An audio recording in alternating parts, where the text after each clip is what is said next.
एक तरफ जहां पीएम मोदी देश के लोगों के लिए दिन रात बिना रुके बिना थके काम कर रहे हैं, तो वहीं विपक्ष के लोग सिर्फ और सिर्फ अपना एजेंडा चलाने में लगे हुए हैं। विपक्ष के नेता राहुल गांधी जो कर रहे हैं उससे कई सवाल उठ रहे हैं। राहुल गांधी का साथ अब विपक्ष के नेता भी छोड़ते जा रहे हैं। कांग्रेस के नेता शशि थरूर भी कांग्रेस को आईना दिखाने में लगे हुए हैं। राहुल गांधी के पीएम मोदी को लेकर दिए गए सरेंडर वाले बयान के बाद से ही राहुल गांधी बीजेपी के निशाने पर है। साथ ही विपक्ष के लोग भी उनके बयान से किनारा कर रहे हैं। ऑपरेशन सिंदूर के बाद इस वक्त देश को एकजुट रहने की जरूरत है। विपक्ष के नेता होने के नाते राहुल गांधी को सरकार के साथ देश हित के मुद्दे पर कदम से कदम मिलाकर चलना चाहिए। राजनीति तो चुनाव के वक्त होती रहती है, लेकिन राहुल गांधी ने ठान लिया है कि वो पीएम मोदी के विरोध में ही रहेंगे और हमेशा राजनीति करने के मोड में रहेंगे। लेकिन इसी तरह देश हित से जुड़े मुद्दे पर राजनीति करने के कारण राहुल गांधी को कोर्ट से झटका लगा है। बीते दिनों ही भारतीय सेना पर कथित तौर पर अपमानजनक टिप्पणी करने के मामले में इलाहाबाद हाईकोर्ट ने राहुल गांधी को कड़ी फटकार लगाई थी।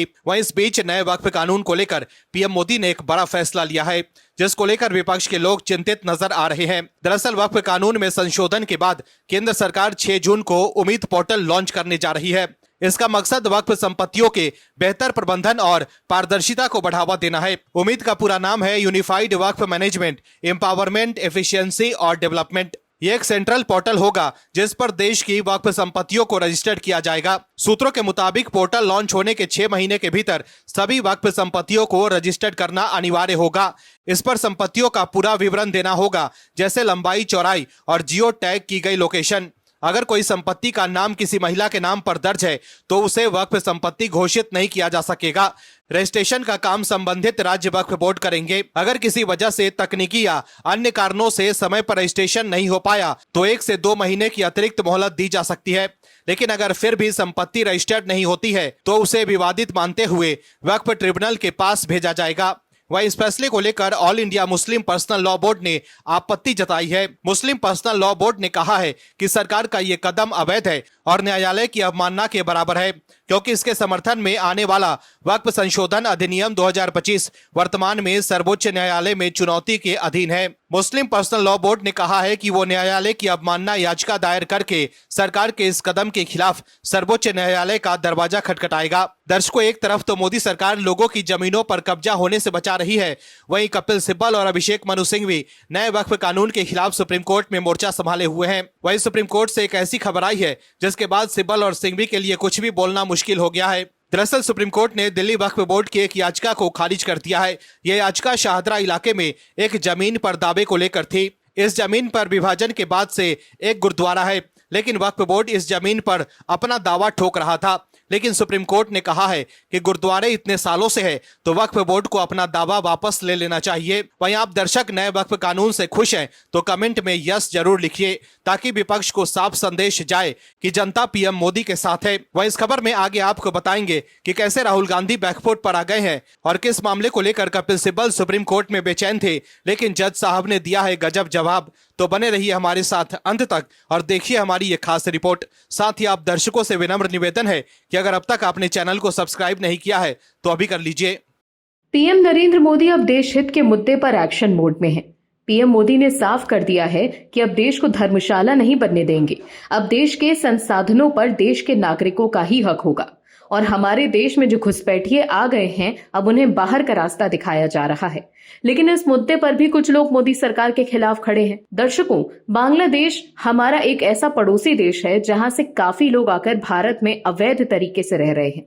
वो किसी ना किसी तरह से अवैध रूप से भारत में दाखिल होते हैं और भारत के सीमावर्ती इलाकों की डेमोग्राफी बदलने का काम करते हैं, जिस पर आज तक किसी सरकार ने खुलकर संज्ञान नहीं लिया था, क्योंकि विपक्षी दलों के लोगों को तो हमेशा से ही एक ही डर सता रहा था कि ये चले गए तो हमारा वोट बैंक का क्या होगा, क्योंकि ये लोग जाली दस्तावेज बनाकर भारत में सुख भोगते रहे और भारत को अपराध की सूली पर चढ़ाते रहे। लेकिन बीजेपी की असम सरकार इन्हें वापस उनके देश भेज रही है, तो कपिल सिब्बल सरीके नेताओं को दर्द हो रहा है और वो इसका विरोध कर रहे हैं। दर्शकों, कपिल सिब्बल एक ऐसा बयान दे चुके हैं कि देश की सबसे बड़ी सुप्रीम अदालत में वो कहते हैं कि उसे बांग्लादेशी महिला को बाहर निकाल दिया, उसे बांग्लादेश भेज दिया गया। ये दलील कपिल सिब्बल ने सुप्रीम कोर्ट में मोनोवरा बेवा नाम की एक बांग्लादेशी महिला के पक्ष में दी है। इस महिला को असम पुलिस ने उनके मुल्क वापस भेज दिया है। उसके बेटे अनच अली ने इसे चुनौती दी है। एक रिपोर्ट के अनुसार सिब्बल की इस दलील के जवाब में जस्टिस सतीश चंद्र शर्मा ने ये कहा कि यदि वो पहले से ही देश में नहीं है तो हम उसे वापस नहीं बुला सकते। इस महिला की पैरवी करते हुए सिब्बल ने ऑपरेशन पुशबैक की वैधता पर भी सवाल उठाए। वैसे ये पहला मौका नहीं है जब इस तरह से देश के मामले पर कोर्ट में कपिल सिब्बल खड़े हो गए हों। राम जन्मभूमि बाबरी मस्जिद विवाद में मस्जिद की पैरवी हो, वक्फ का मामला हो, इस तरह के एक खास एजेंडे को भुनाने में कोर्ट के सामने काला कोट पहने कपिल सिब्बल का चेहरा उठकर सामने आ जाता है। मोदी सरकार और बीजेपी के खिलाफ हर मामले को लेकर कपिल सिब्बल सुप्रीम कोर्ट पहुंचते हैं।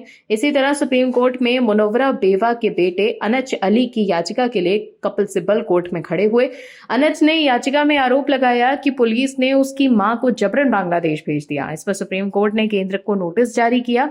कोर्ट से सिब्बल ने कहा कि महिला मुनव्वरा बेवा को धुबरी पुलिस ने उठाया और जबरन बांग्लादेश भेज दिया। याचिका पर जस्टिस संजय करोल और सतीश चंद्र शर्मा सुनवाई कर रहे थे। सिब्बल ने कोर्ट से पूछा कि धुबरी एसपी किस आधार पर किसी व्यक्ति को बांग्लादेशी नागरिक घोषित कर सकते हैं। क्या महिला को हिरासत में लेने के बाद किसी मजिस्ट्रेट के सामने पेश किया गया? क्या कोर्ट इस पर भरोसा कर सकती है? सिब्बल यहीं पर नहीं रुके। उन्होंने आगे कहा कि अनज को ये तक नहीं पता कि उसकी मां भारत में है या फिर बांग्लादेश भेज दी गई हैं।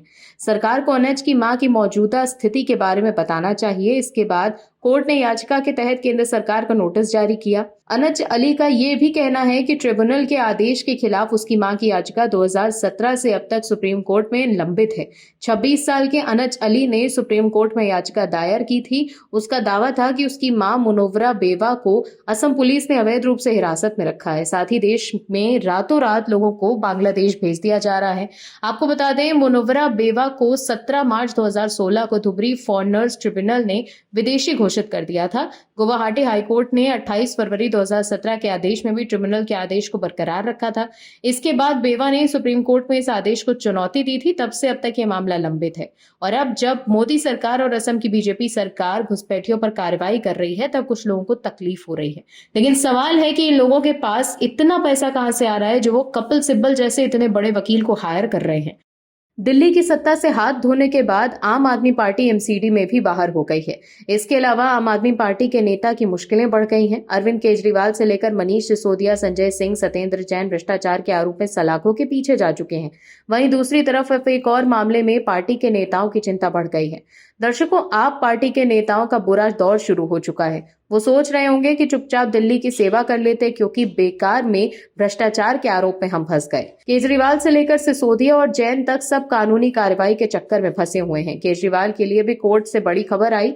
केजरीवाल जो पीएम मोदी को चैलेंज दे रहे थे कि पीएम मोदी उन्हें इस जंग में दिल्ली में हरा ही नहीं सकते, वो केजरीवाल अब सत्ता से बाहर होने के बाद कोर्ट से शरण के लिए पहुंच गए कि जज साहब राहत दे दीजिए। दिल्ली में जब आम आदमी पार्टी की सरकार थी तब केजरीवाल बीजेपी पर खूब आरोप लगाते थे, जिसको लेकर भी उन पर केस चल रहा है। यमुना में जहर मिलाने वाले बयान को लेकर भी केजरीवाल कोर्ट में जा फंसे। एक तरफ जहां केजरीवाल को पासपोर्ट बनवाने के लिए जद्दोजहद करनी पड़ रही है तो वहीं सिसोदिया और सत्येंद्र जैन पर भी अब भ्रष्टाचार का केस चलने वाला है। ऐसा लग रहा है जैसे केजरीवाल के लिए फिलहाल विदेश जाना मुमकिन नहीं है। दर्शकों, दिल्ली के पूर्व सीएम और आम आदमी पार्टी के राष्ट्रीय संयोजक अरविंद केजरीवाल ने कोर्ट से पासपोर्ट नवीनीकरण की अनुमति मांगी थी, जिसके बाद राउज एवेन्यू कोर्ट ने केजरीवाल को पासपोर्ट नवीनीकरण की अनुमति दे भी दी। लेकिन केजरीवाल की चिंता अभी तक कम नहीं हुई। केजरीवाल के लिए अब भी विदेश यात्रा करना मुश्किल हो सकता है क्योंकि पासपोर्ट नवीनीकरण की अनुमति देने के साथ ही कोर्ट ये साफ तौर पर कहा है कि केजरीवाल को केवल पासपोर्ट नवीनीकरण की अनुमति मिली है, वो इसे विदेश यात्रा पर नहीं जा सकते। कोर्ट ने यह भी कहा है कि अगर अरविंद केजरीवाल को विदेश जाना है तो इसके लिए उन्हें पहले कोर्ट में एक नई अर्जी दाखिल करनी पड़ेगी और उसके लिए अलग से अनुमति लेनी होगी। इस दौरान सीबीआई ने कोर्ट में केजरीवाल की 10 साल के लिए पासपोर्ट रिन्यूअल की मांग का विरोध जताया। साथ ही सीबीआई के वकील ने कहा कि जांच एजेंसी से जुड़े मामलों में अदालतों द्वारा सामान्यतः पासपोर्ट नवीनीकरण की अनुमति अधिकतम 5 साल के लिए होती है। ऐसे में केजरीवाल को भी 10 साल के लिए पासपोर्ट रिन्यूअल की इजाजत नहीं देनी चाहिए। वहीं ईडी के वकील ने भी कोर्ट से आग्रह करते हुए कहा कि केजरीवाल को 10 साल के लिए पासपोर्ट नवीनीकरण की इजाजत न दी जाए।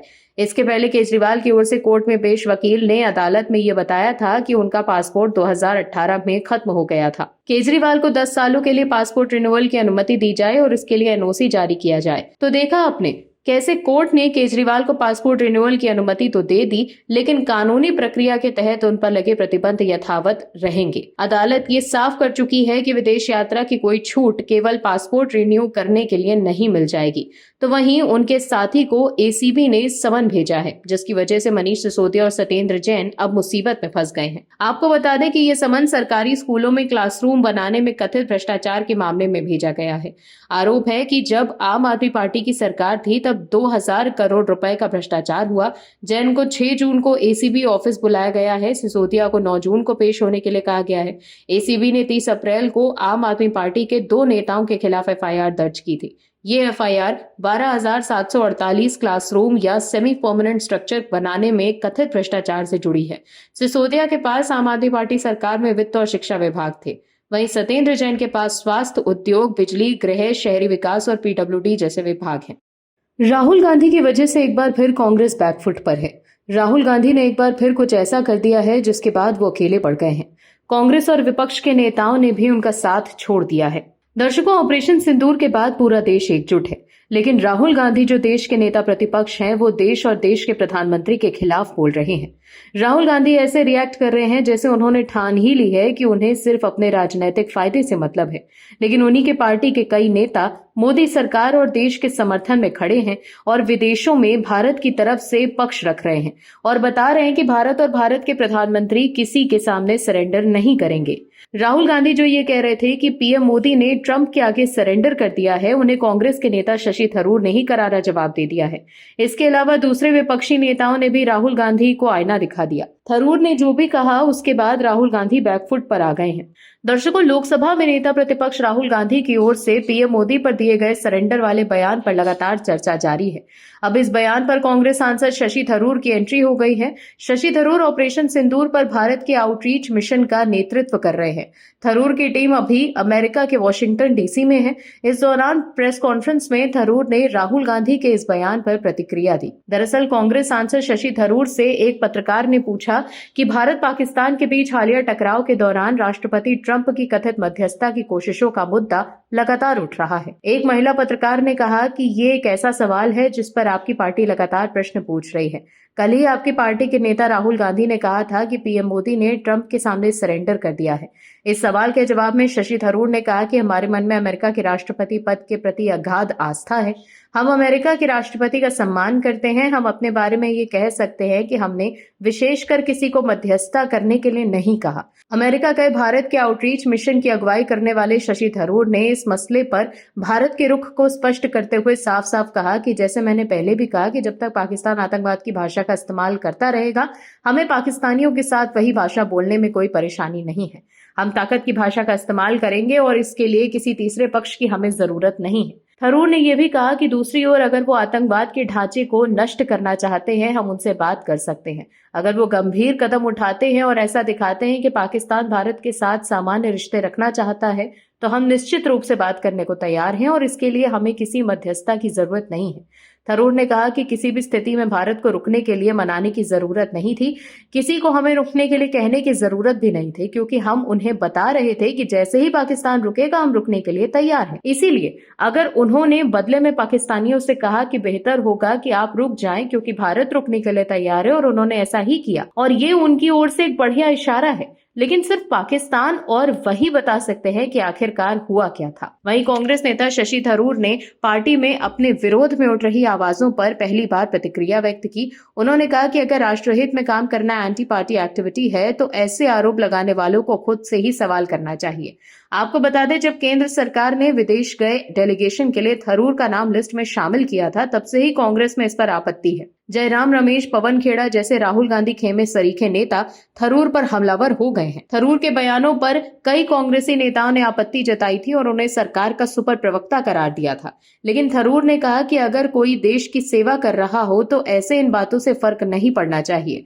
वहीं राहुल गांधी के सरेंडर वाले बयान पर एआईएमआईएम प्रमुख असदुद्दीन ओवैसी की राहुल को कैसे समझाना है, उनके बयान पर कैसे रिएक्ट करना है, ये तो कांग्रेस के नेता सोचें। वहीं राहुल की भाषा को अब इंडी गठबंधन गठबंधन के नेता भी सपोर्ट नहीं कर रहे। आरजेडी सांसद मनोज झा ने कहा कि राजनीति में शब्दों को सोच समझ कर चुनना चाहिए, भाषा की मर्यादा का ध्यान रखना चाहिए। मनोज झा ने आगे ये भी कहा कि बीजेपी के खिलाफ सारा विपक्ष मिलकर लड़ रहा है, लेकिन ये वक्त पार्टी पॉलिटिक्स का नहीं है, इसीलिए सोच समझ कर बोलना चाहिए। आप दर्शकों से विनम्र निवेदन है कि चैनल को सब्सक्राइब जरूर करें